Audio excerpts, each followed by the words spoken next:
एक और बड़ी खबर रूस ईरान से जुड़ी हुई। रूस ईरान के बीच फाइटर जेट्स की बहुत बड़ी डील हुई है। ये खबर देखिए, ईरान को सुखोई 35 फाइटर जेट देगा रूस हमें फाइटर जेट देने को तैयार है। ये ईरान ने कहा है। तो बड़ी खबर ये, इस वॉर के बीच ईरान रूस का बहुत बड़ा मददगार बनकर सामने आया। उसने रूस को कामिकाजी ड्रोन्स दिए और उसके बदले में उसको क्या मिल सकता है, ये लगातार बात सामने आ रही थी। तो अब सुखोई 35 फाइटर जेट्स ईरान को मिलेंगे।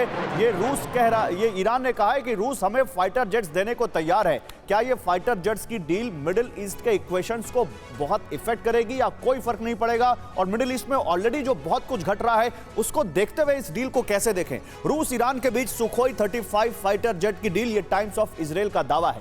रूस से 24 फाइटर जेट्स खरीदेगा Iran. 24 fighter jets. Moscow fighter jets देने को तैयार है, ईरान कह रहा है। यूएन में ईरान के मिशन ने सौदे की जानकारी भी दे दी है। रूस की ओर से फिलहाल डील की पुष्टि नहीं की गई है, यह इजराइल कह रहा है। ब्रिगेडियर दत्ता, एक तरफ वो बीजिंग में सऊदी और ईरान की बातचीत, एक दूसरे के यहाँ एम्बेसीज खोलने को लेकर लगता है गिले शिकवे जो मिटे, यानी बीजिंग का मिडिल ईस्ट में इस कदर से इन्फ्लुएंस।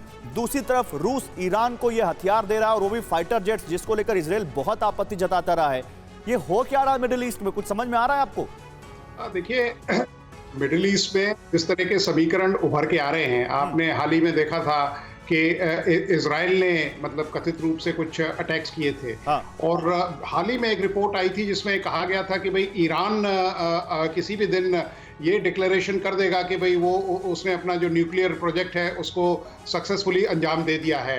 और अमेरिका इस बात की बिल्कुल वेट कर रहा है कि अगर इस तरह का कुछ अनाउंसमेंट होता है तो America will certainly strike back और at least ask Israel to strike back. तो ये सब जो चीजें हैं, ये जो नए समीकरण, देखिए जो वर्ल्ड ऑर्डर है वो अब बिल्कुल दो धड़ों में बिल्कुल साफ दिखाई देता है। एक तो अमेरिकन सेंट्रिक वर्ल्ड ऑर्डर है और दूसरा जो चाइना सेंट्रिक है, साइनो सेंट्रिक है। हालांकि चाइना बैकग्राउंड में है, साउंड बोर्ड की तरह तो इस्तेमाल किया जा रहा है, लेकिन वो उसने रशिया को वहां फोरफ्रंट पे रखा हुआ है।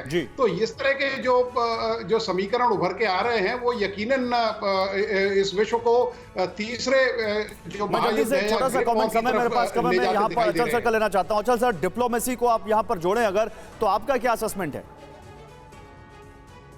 देखिए, ये सब जो पिछले कुछ सालों में जिस तरह की इंटरनेशनल डेवलपमेंट्स हुई हैं, तो ये उसी पोलराइजेशन का नतीजा है। आपने देखा होगा कि इजराइल के जो रिश्ते हैं मिडिल ईस्ट में काफी सुधार हो रहा है। जो कई देशों के साथ उसके एग्रीमेंट्स हुए हैं, पहले शायद इजिप्ट और एक दो गिनी चुनी कंट्रीज के साथ थे। इधर ईरान और रशिया में नजदीकियां बढ़ी हैं। ईरान सर, लेकिन जिन्होंने तो वो रिश्ते सुधारे वो तो चले गए। आप शायद अब्राहम अकॉर्ड की बात कर रहे हैं, तो वो हाँ जी हाँ, तो वो तो अब वहां रिजीम चेंज हो गया, तो आपको लगता है उससे फर्क नहीं पड़ेगा? नहीं, अब्राहम अकॉर्ड जो हो रही है वो अपनी जगह हो रही है। मैं ये बदलते हुए समीकरण की बात कर रहा हूँ कि पीएलओ की कॉज को भी छोड़ के मिडिल ईस्ट जो है वो इजराइल से नजदीकियां बढ़ा रहा है। इजराइल और ईरान की जो दुश्मनी है उसमें रत्ती भर भी कमी नहीं आई है, क्योंकि रशिया को ईरान सपोर्ट कर रहा है नए समीकरण में, जिसमें Russia, China, Iran, north Korea और ये सब कंट्रीज आती हैं। ऐसे में रशिया इस रीजन में ईरान को मजबूत बनाने की दिशा में काम कर रहा है। एक तरफ तो उनकी म्यूचुअल अंडरस्टैंडिंग है कि एक दूसरे को मदद की जाएगी, तो ये सब चीजें हो रही हैं। इसमें सब एक ही दिशा में नहीं जा रही हैं, ये पैरेलली बहुत कुछ हो रहा है। पैरेलली बहुत कुछ हो रहा है, लेकिन सवाल वही है कि आपके एक दुनिया में पैरेलली 4 जगह पर अगर इस तरह के सिचुएशंस, वॉर लाइक सिचुएशंस या फिर ऐसे कॉन्फ्लिक्ट सिचुएशंस या फिर कोई टेंस वहां पर माहौल क्रिएट होता है और कहीं वो चारों एक दूसरे से जुड़ गए, तब क्या हाल होगा दुनिया का?